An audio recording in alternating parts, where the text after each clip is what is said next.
Olá! Dando continuidade aos estudos da segunda etapa de formação do Pacto Nacional pelo Fortalecimento do Ensino Médio, no programa de hoje discutiremos o caderno de matemática, suas possíveis relações com as demais áreas ou componentes curriculares e com os eixos epistemológicos e metodológicos propostos no caderno da Secretaria de Estado da Educação do Paraná. Para falar sobre esse assunto, recebemos Abimael Fernando Moreira e Lucimar Donizete Guzmão, técnicos pedagógicos da disciplina de matemática, do Departamento de Educação Básica da Secretaria de Estado da Educação do Paraná. E Marita Renan Macelli, técnica pedagógica de matemática do Núcleo Regional de Educação de Curitiba. Olá, tudo bem? Olá, tudo Sejam bem? bem-vindos para a nossa conversa. Muito obrigada. Para darmos início a essa conversa, professora Lucimar, como a matemática pode contribuir na formação humana integral dos estudantes do ensino médio? Bem, essa é uma questão muito abrangente e não há uma resposta única e nem simples para ela. Mas, de um modo geral, no contexto escolar, a matemática e as demais áreas do conhecimento ou componentes curriculares deve possibilitar ao estudante o acesso ao conhecimento científico historicamente construído, proporcionar uma reflexão crítica sobre o sentido e significado das ciências, da cultura, das tecnologias, deve formar para produzir novos conhecimentos, dando aos estudantes condições para que ele possa ler, para que ele possa interpretar e transformar sua realidade. Nesse sentido, os conhecimentos matemáticos podem auxiliar nessa interpretação.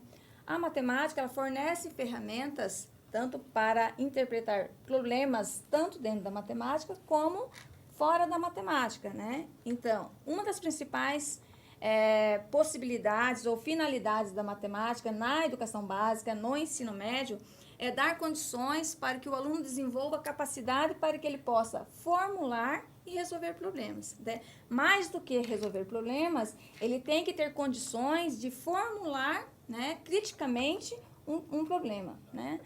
Nesse sentido, dentre os papéis então, que a matemática pode desenvolver nessa formação integral dos alunos, é a capacidade do desenvolvimento de 4 tipos de pensamentos, que nós podemos chamá-los assim, do ponto de vista epistemológico, que é o pensamento indutivo, que são pensamentos presentes no ato da criação matemática, que ele permite formulação intuitiva de novas conjecturas para serem validadas posteriormente.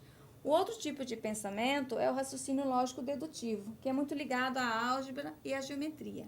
O outro pensamento que a gente está discutindo é a questão do geométrico, o pensamento geométrico, que é muito ligado à geometria. E o pensamento não determinístico, que possibilita analisar as incertezas, a aleatoriedade que nós estamos no nosso cotidiano enfrentando. Então, no contexto escolar, é importante que os professores, a escola, proporcionem a esse estudante diferentes atividades que levem o aluno a desenvolver diferentes formas de pensar.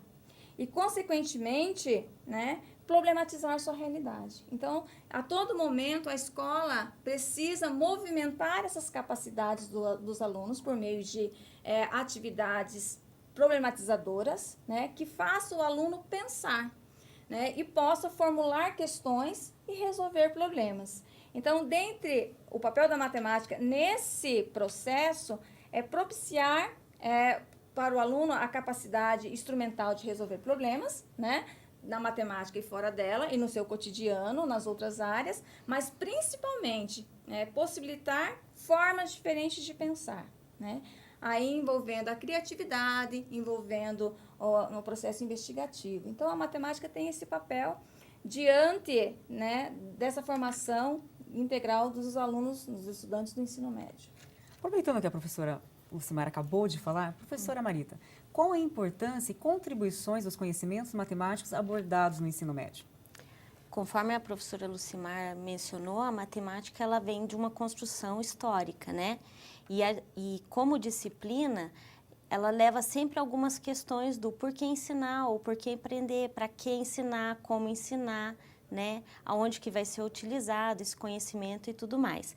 Essas questões, elas devem estar presentes sempre no cotidiano do professor. Através do seu planejamento, ele consegue elencar quais são essas importâncias e os porquês, os comos e os paraquês, né? Com isso, ele consegue trazer à tona a necessidade de uma discussão desse papel da matemática no cotidiano do aluno, né? Como é que ele vai usar essa matemática no seu dia a dia? Com isso, os alunos, ele proporciona aos alunos a matemática como prática social, né? Trazendo para o seu dia a dia mesmo os conhecimentos matemáticos que vão contribuir, por exemplo, para ele poder estar atuando ou como profissional ou como um ser pensante, um cidadão crítico, né? Que vai até o seu pensamento fica mais elaborado, enfim. Ok, professora Marita. Agora, professora Abimael, como o ensino da matemática pode auxiliar na discussão da centralidade do jovem no processo educativo? Pode contribuir de algumas maneiras. A primeira seria priorizando o conhecimento prévio, aquele da vivência dos estudantes. O jovem ingressa no ensino médio portando experiências, saberes e desejos construídos a partir das suas relações sociais, das suas vivências e da sua trajetória de vida. Assim, devemos superar a ideia, a noção de que os jovens são homogêneos enquanto estudantes, passando a percebê-los como sujeitos com valores, comportamento, visões de mundo, interesses e necessidades singulares que fazem com que eles se agrupem em diferentes grupos sociais. Outra maneira seria percebendo a existência de diferentes juventudes, ou seja, da diversidade, das características, dos desejos, objetivos e das afinidades que fazem com que os jovens se aproximem e formem diferentes grupos sociais. A juventude busca principalmente o aprendizado de conhecimentos que estão próximos da sua realidade. Muitos procuram a escola como forma de instruí-los para o trabalho e a enxergam como possibilidade de interação ou pertencimento ao grupo. Nesse sentido, a escola precisa ser repensada, reinventada. Ela tem que ser capaz de formar cidadãos críticos que estejam prontos para fazer as intervenções sociais, políticas, culturais que são exigidas pela sociedade atual.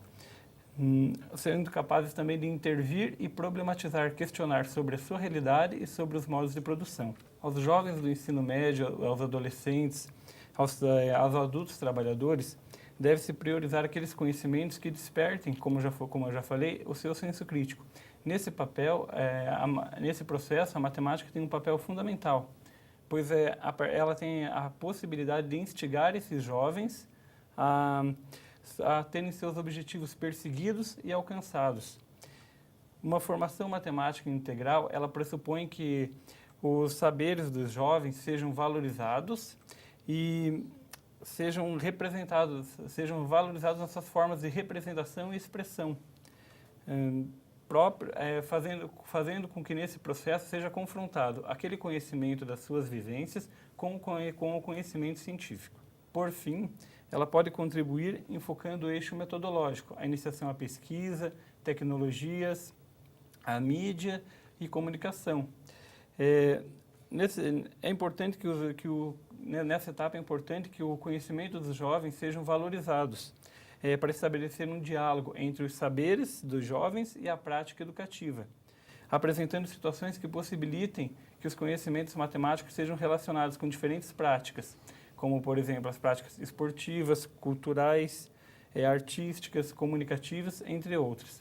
Outro aspecto relevante é que é necessário enfocar as tecnologias digitais, a calculadora, celulares, computador, softwares, as redes sociais, porque é a partir delas que os jovens conseguem se tornar cooperativos, conseguem praticar a socialização e o protagonismo juvenil. Esse processo é muito relevante para a interação entre os jovens estudantes e os professores.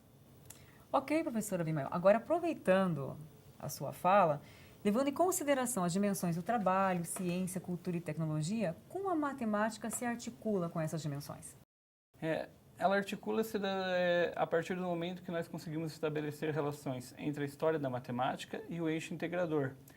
Articula-se também à medida que nós relacionamos a história da matemática com a leitura e a problematização. Tá?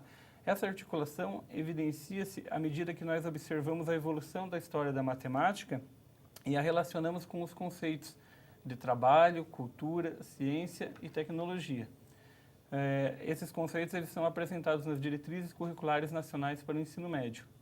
Em linhas gerais, entende-se o trabalho como ação transformadora consciente realizada pelo homem. A cultura caracteriza-se pelo conjunto dos resultados dessas ações sobre a realidade, enquanto a ciência e a tecnologia correspondem ao conhecimento construído, formado historicamente, ou seja, os conhecimentos sistematizados e legitimados socialmente ao longo da história. Nesse sentido, a matemática possui um papel fundamental no processo de transformação da realidade humana ao longo da história.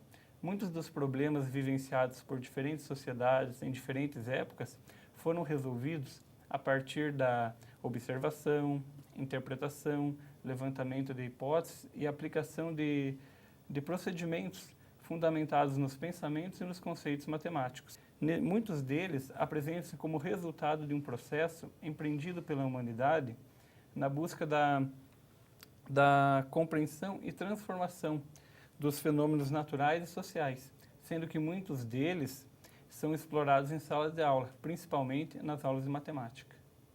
Ok.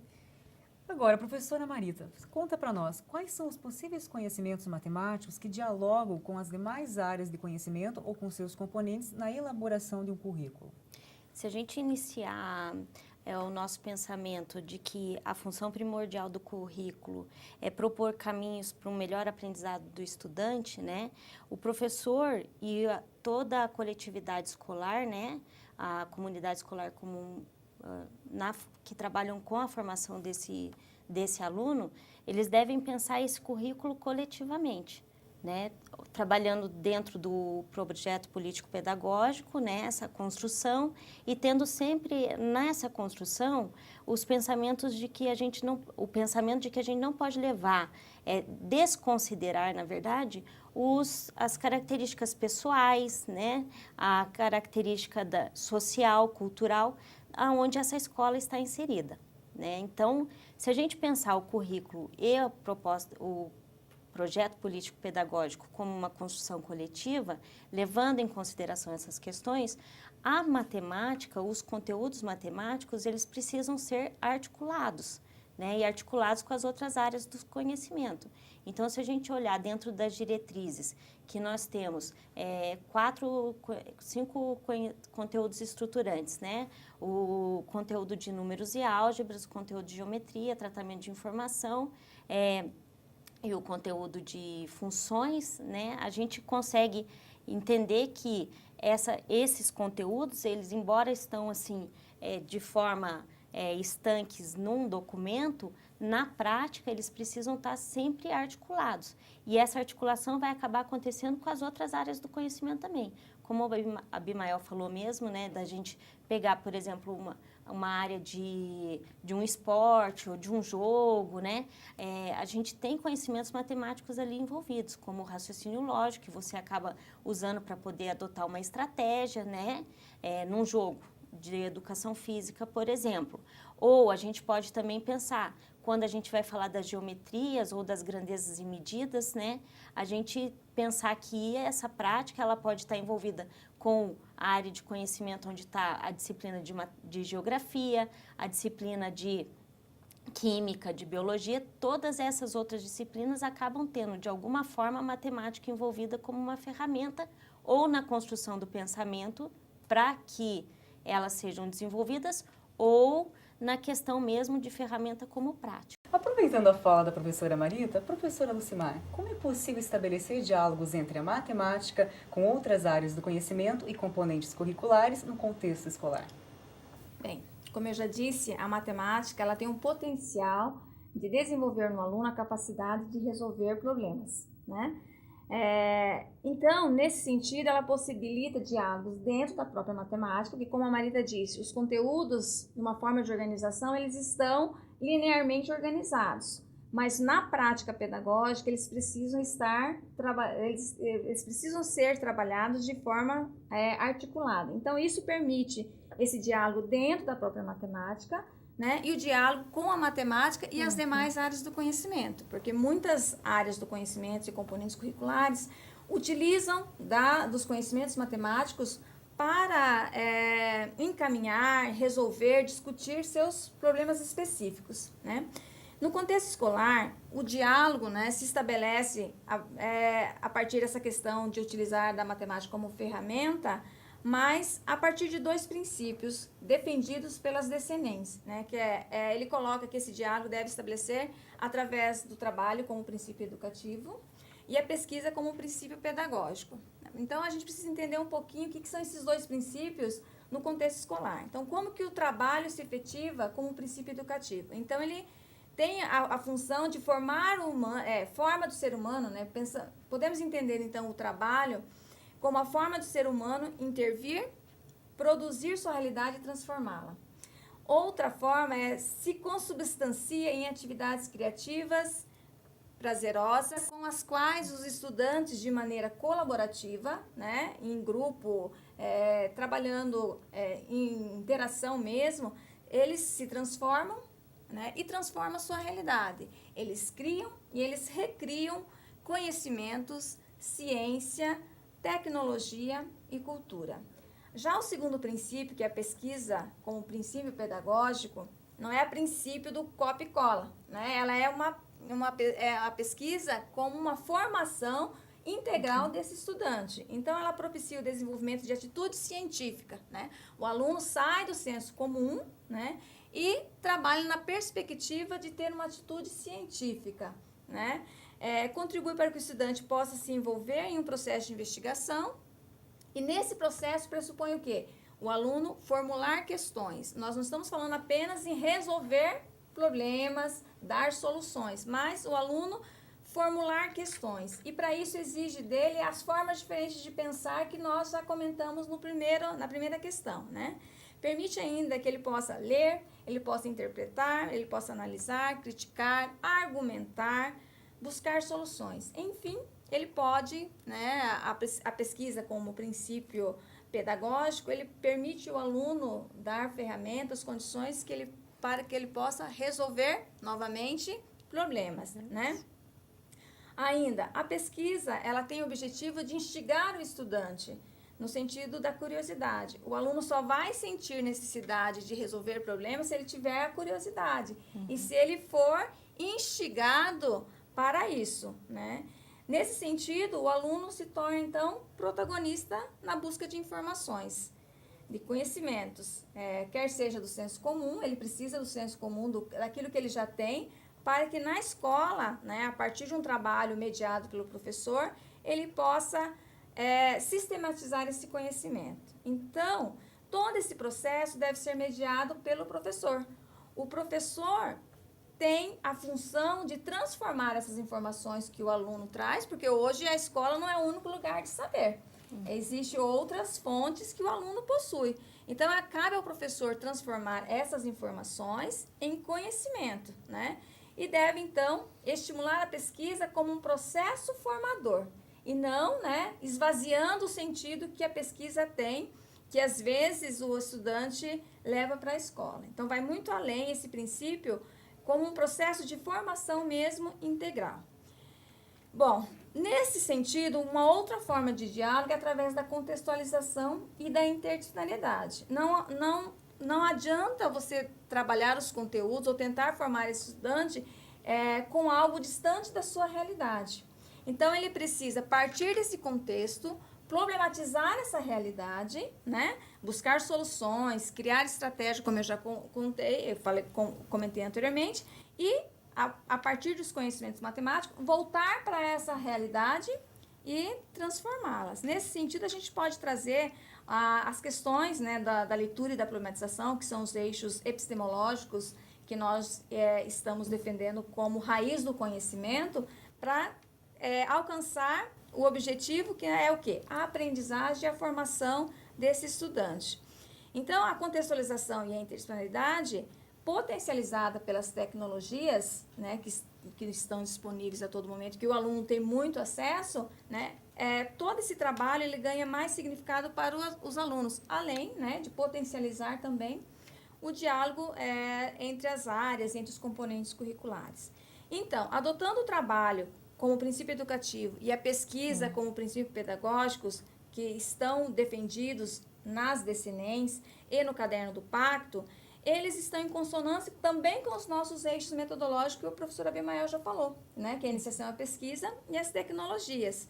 Assim, em consonância, né, podem se constituir como norteadores para a reorganização do currículo no ensino médio, né? E para a sua efetivação na prática escolar. E ainda permitir, então, a articulação entre a matemática, que é o que nós estamos colocando, com as demais áreas do conhecimento. Então, além dos princípios já citados, a contextualização e a interdisciplinaridade favorece essa discussão para uma reorganização, um redesenho curricular para o ensino médio, levando, então, a essa formação integral que nós estamos buscando. Ok, professora Lucimar. E o nosso programa termina aqui. Muito obrigada pela presença de vocês. Foi um prazer tê-los conosco. E esperamos que essa discussão tenha contribuído para aprofundar as questões sobre o caderno de matemática, suas possíveis relações com as demais áreas ou componentes curriculares e com os eixos epistemológico e metodológico. Tchau e até a próxima!